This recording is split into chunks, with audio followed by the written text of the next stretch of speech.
Great. Hi, good to be here.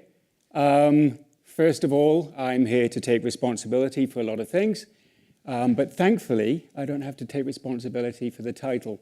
So thank you for that. And no, thank you for having me and allowing me the chance to speak today. So first of all, I'll start by giving a quick timeline and description of who Smarter is and myself as well. So I'm the CTO of Smarter. I have a background in platform development, mobile development, and security. So I've worked at places like Sendo, Motorola, Texas Instruments, Intel, various different places, transaction working on bare to the metal smart card cryptocurrency, also TomTom at one point as well. Smarter have been around since around 2013, started as being a family-run company with a vision to basically provide connected devices with a focus on the kitchen. So they started by creating what was the first generation iKettle, which went on to become a bestseller. It was one of Firebox's biggest selling products. From here, we started a rollout of devices through Europe, also selling at places like the Apple Store, Harrods, Dixon's, John Lewis, Amazon, and going forward, becoming more worldwide. We just recently rolled out into 600 Best Buy stores for both kettle and coffee products, but this is all the newer generation stuff. In terms of my involvement here, I come in around about the 2016 mark, and you can see what happens before and after that period. It's easier for me to describe things once I've been there, but I've had a great deal of interest in Smarter's evolution since inception. And I know a lot about what went right and what went wrong. Okay. So to give a description, this isn't a sales pitch by any stretch of the imagination. I just want to describe basically what the idea is of a Wi-Fi or connected kettle. The idea is it's a kettle with a group of functionality, like being able to change the level that you boil the water at, so the temperature for things like green tea or black tea or whatever other types of tea you might want to boil, or for things like formula mode. But basically the idea is if you're waiting for an advert break or something, you can just boil the kettle and it means that you spend less time in the kitchen making tea during that time, especially the kitchen's cold and the living room's warm.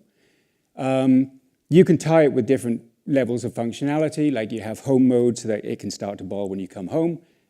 You can also set it so that maybe if you have a child that starts stirring in a cot, then it would start boiling the kettle and then letting it cool down to formula mode. So by the time the child is fully up and screaming, you're nearer to actually having something ready for them. So one of the obvious questions or statements that we get is, oh, this is so silly. Why would you need this? This is an answer waiting for a question. You still have to fill it up with water. Well, yes, you do have to fill it up with water. You do that beforehand. Similarly with Teasmades, going back to the 70s, you did the same thing. The same with percolated coffee, where you have a timer or you have an alarm mode. You fill it up first, you get it ready for it to make whatever you want. You just have control over when you do it, and you don't have to be there to physically turn it on and wait for it to boil. So that's generally just the idea. So yes, you could say this is an IoT device, it has a specific purpose, but for the people that actually use this, they tend to have one purpose that they enjoy using it for, and they use it for that several times a day, especially in the UK, where we're kind of very kettle-centric. Okay, so we'll describe what we actually had with the iKettle version 1 and version 2. To start off with, I think it's good to describe that this was an outsourced project, and that caused many problems because you have less control over what you're actually producing. But the way Smarter was built at that time, there was really nothing in the way of engineering resource to be able to manage this in the way that it would need to be. So For a start, it wasn't really truly, neither of these two generations were truly an IoT device because they were really just Wi-Fi devices and everything that that entailed. It didn't connect to the internet itself. It was all local socket connections between the app and the kettle itself. Similarly with the first generation of the coffee machine, basically the same thing, but we're talking about kettles here today, so we'll carry on with that, not to confuse things. But the fact of the matter is, it was successful. It served its purpose, but the problems were actually yet to come. Okay, so here we are with the problems. Several issues. I mean, I can only really start to cover some of the big hitters here.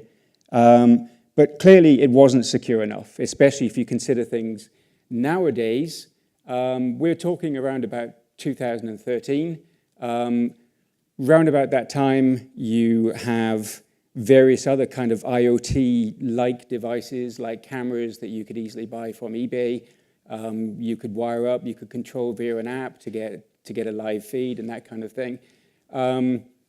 There were a lot of security issues because the idea was you got a product to market and you were kind of reliant on the fact that you were protected by your local network itself. So we were Wi-Fi restricted, but were we really Wi-Fi restricted?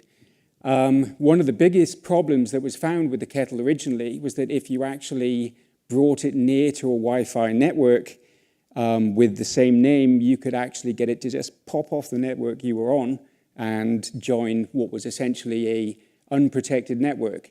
This coupled with the ability then to read configuration pages from the kettle, which might say what its SSID and its password are, obviously lead to big problems because you're able to actually defeat the protection of the network by gaining access to password details.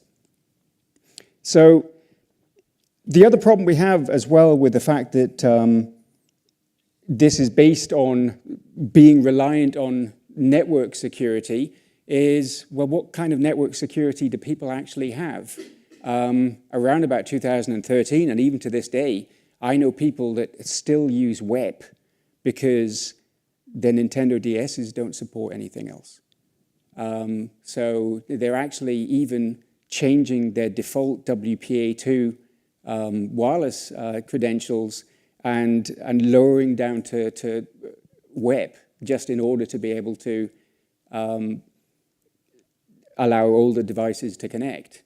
The original kettle didn't enforce any restrictions on things like having to have a wireless password at all, so it could be used on an open network. So there were all sorts of problems. I mean, I could spend all day saying how much of a problem that could be, but I think everyone kind of gets the idea. The problem as well that we had was that the communications protocol between the app and the kettle or coffee machine was very easy to determine. My favorite vector for trying to determine any kind of comms like this would be to kind of decompile an Android APK, because you have a bytecode there, you can determine structures, you can kind of see what's there. And if sometimes even with a hex editor, you can have a look through and you can find things which are definitely of interest. And obviously then you have your whole Wireshark type situation. There wasn't really any full encryption going on there. Again, as described, this was basically something where you had access to everything if you were actually within the network that this was operating in. So that's the problem. I could, as I said, describe many other things that could be a problem as a result of the fact that this does what it does. But I'm almost afraid to show you the next slide because this shows what the repercussions of this were at the time. And this is probably going to be fairly highly polarizing. Right, so what was the impact to us at the time? Well, not much. Sorry. At the time, don't worry, before everyone starts going, this is a story of bad to good. It's not a story of bad and we got away with it. Don't worry, we get what's coming to us. So why? Why didn't it actually cause us a problem? I can only guess. I can guess based on my own desire to want to have hacked one of these at the time. Basically, I don't think it was the right product to showcase hacking at the right time because I think there was other lower hanging fruit. I would have been much more concerned, and concern isn't the word at the time. If you imagine things like the old Foscam 8918 cameras that people could buy on eBay or the Tenvis clones or anything like that, they were quite frightening because people would open ports to gain access to them, so they're trying to widen the area of network access. These things end up in botnets and things now. But at the time, it was interesting and cool to hack certain devices over others. If something had a color display and buttons and you could run Doom on it or you could run MAME, then that's great. But the kettle at the end of the day was kind of a kettle, and you could make it boil or you could stop it from boiling. So it didn't have the hacker cool that some of the other things had. Now, we're not even talking about security here. We're just talking about hacking. And at the time, the focus was less, I think, on the security side of things, more the hackability. Oh, I've got a shell script where I can boil a kettle or make coffee. Similarly, with me at the time, I was playing with the lamp stealer script for Philips Hue. My network attached storage was running a cron job, which was changing all my light bulb intensities at different times of the day because at that time their bridge wasn't very intelligent and didn't allow you to do similar things. So, like I said, this is just my guess. It didn't affect us then. It didn't affect sales. Obviously, we had a lot of interest from some areas, but at the end of the day, at that point, it wasn't actually such a problem. But like I said, we get what's coming. Okay, so the impact now is much bigger. We actually have the problem now, whereas we didn't before. We have to justify and be in a situation where we can justify the fact that we've had to completely change things. We've had to rethink the way that all of this is done, and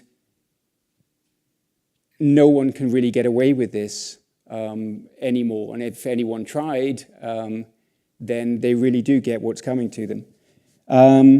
The problems we have now is that, as said, old articles are rehashed. So what used to be a hacking article from a few years ago is now rehashed as a major security concern article now. And with good cause, that's fair enough. But the fact is, yes, this is something which affects us today.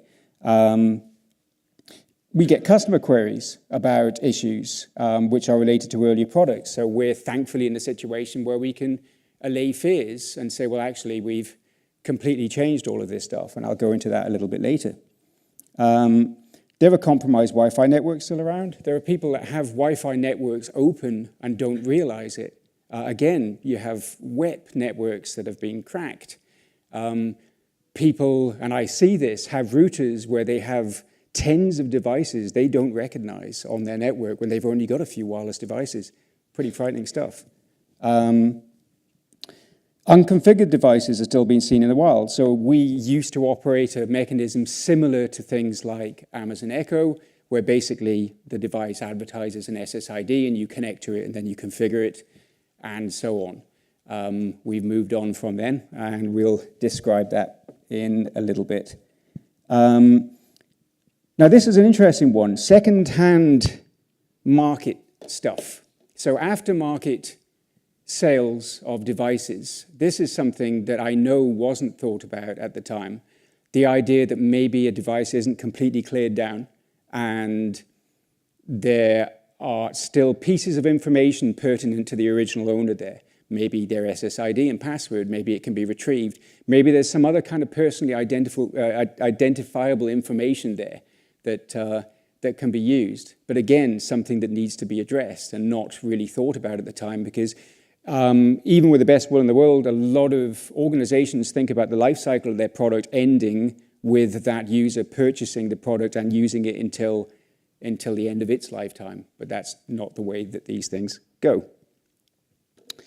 The other situations we have are really the fact that at the end of the day, it wasn't a platform built for security. It was an embedded platform. It was a microcontroller with Wi-Fi, and it was put inside the guts of a kettle. at the end of the day, and all that that entails. The problem we had there is that really you have to set it up to be the way it should be at the beginning. E-fuses need to have been correctly blown. Areas are needing to be protected. All of this has to happen at factory level, which is often the time where, if you're not conscious of security, is the worst time to start to make mistakes. If a device gets jailbroken, it's very difficult to really do anything when you're essentially closing the door after the horse has bolted. It is possible. It's not impossible to secure a platform up, but it's very difficult. One, because why do you entice the user to be able to do it? You have to offer them functionality that they feel compelled to upgrade to. And if someone's owning and understands that they have an opened platform, it is very much more difficult to actually stop them from even taking an upgrade and modifying it in such a way that they can get the functionality without actually reapplying the lock to undo the jailbreak again afterwards. All right, so lessons learned. Again, this is a very shortened view of all of the lessons that can be learned, because there are a great deal of lessons learned by the problems that we've had. And a lot of these are basic security situations, like you don't underestimate, you don't assume that you know anything. The one thing I know about security is that I don't know everything about security, and I'm always going to be learning, as are all of us, because we're all going to get owned at one point, because that's the nature of the game. We just have to be vigilant, and we have to do the best we can at all times to try and ensure that we protect ourselves, and we try to do our best to protect our customers as well. Public knowledge is different to how it was. It's not fully understood, but there is a greater level of understanding of some kind, I think is the best way of describing it. People do call and ask us questions about the security of our products, and we do the best we can to allay their fears, because they don't really know what their fears are, and I can't guarantee that whatever we say will actually allay their fears. So that's something where it's going to be an ongoing education, I think, in that area for sure. Internet of Things hacking, it's more than a sport. It was a coolness of getting Doom running on devices and so on in the past. Now it's all getting quite frightening. Everyone knows horror stories about attempts made to gain access to information, or the way that you can gain information where the whole is greater than the sum of the parts. So if you strap together location information, you have location information, but if you strap it together with a time base, then you have a tracking element. That kind of functionality, where you can combine two things together to cause something where you get a lot of information. I've been in a situation where fundamentally I've had issues with the way security is dealt with at an organization. I mean, if you imagine a device like a smartwatch, this is a big bag of sensors collecting all sorts of health data, which could be really used in malevolent ways by organizations if it was made available beyond what you would want it to be. Another big issue is when it comes to outsourcing, security isn't understood by a lot of outsource organizations, and they will provide what you ask them to. And if you ask if there's security, they'll say, yes, yeah, we've secured it. And if you start to dig more and more, you get to find that that really isn't the case, or they've not understood the question. And even then, you have to understand the answer anyway. You need to know what you're asking. So fundamentally, outsourcing can be an issue unless you really have some kind of definite certification there that whoever you get to work on something is actually following the due processes, or at least making the best effort they possibly can in order to do that. There's going to be more. We're going to be learning more and more lessons all of the time. That's just the nature of the game. So we never say that we've stopped doing anything like that. But what I want to bring to your attention is that really, and this isn't just Smarter, this is other organizations as well, I've found that the approach of security researchers, or however you want to call them, has been less than well-tuned to the organizations that I've been at. I would say that some of the impressions given sometimes are that the initial contact is threatening, or even gives the impression of extortion. I'll give examples where basically the initial conversation with a previous company I was at was basically along the lines of, "Dear sir, you're all idiots. We think your product is dumb and it's insecure, and if you don't pay us money, we're going to tell everyone what's wrong with it." And on one side, you've got the security researchers saying, "These are charlatans. They're trying to rip you off. They're trying to steal everything from you. They're just trying to pump a product out onto the marketplace." And then on the other side, you have maybe someone that hasn't thought about security in the right way, which is, not good. But they're thinking, what just happened there? Should I get the authorities involved? Have I just been threatened? And it's not a good look. In the IoT industry, people are trying to make products, or at least the wide majority are trying to make products which are good products. They're not all kind of here going, ha, ha, ha, ha, we're gonna make something really nasty and we're just trying to shave a buck off here and there. Don't worry, there are plenty of organizations that don't think about this properly, and they pay lip service to the idea of security and they don't do anything major about it. But at the end of the day, I think it's really about looking at the manufacturer and trying to educate them in the best way that you can about what they need to do. I've left organizations where I haven't been happy with the way that they've dealt with security, for sure. But Smarter wasn't one of them. I wish I'd actually started there earlier and had been on board during some of the initial development stages. But I'm here now, and the idea is that basically we needed to get something turned around. And I'm about to describe that basically what they allowed to happen was actually quite extreme, and it shows that really their intentions were well-meaning.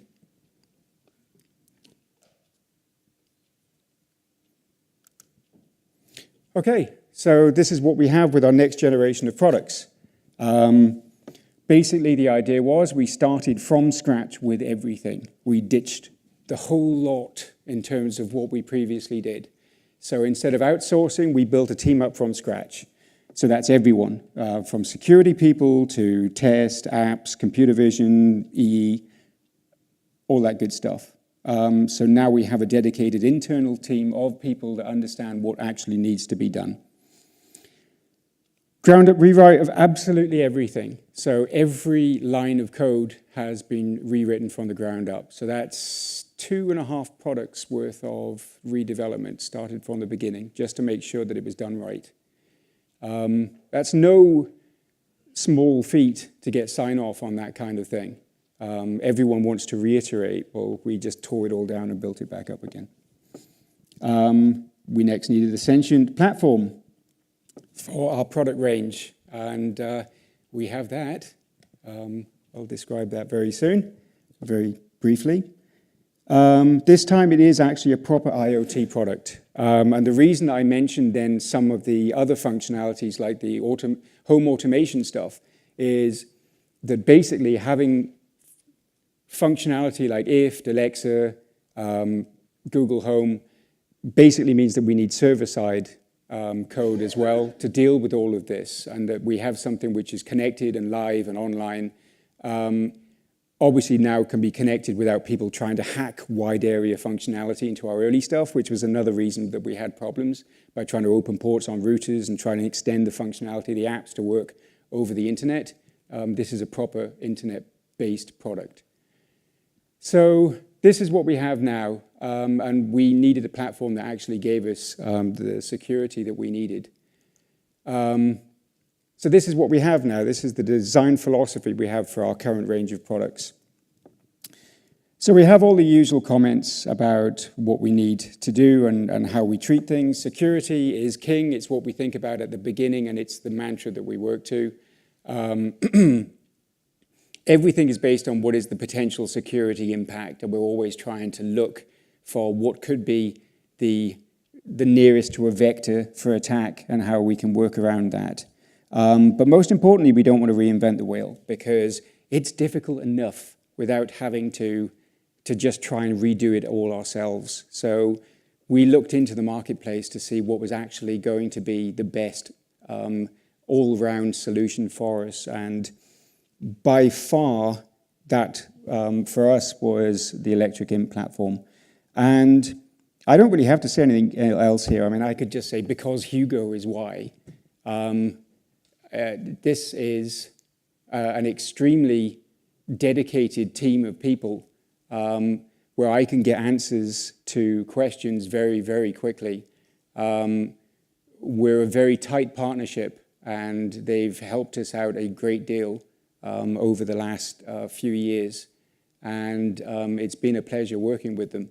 And all of our current products are based on their platform and will continue to be. Because it's a great environment to work with. So in terms of IDE, in terms of software update and deployment, in terms of the fact that the factory and factory firmware and the factory process is actually catered for within their system as well. We'll go into that a little bit later, because that solves a lot of problems that people don't think about until the wrong point. But I think now is probably the time to lead on to Hugo's discussion about Electric Imp.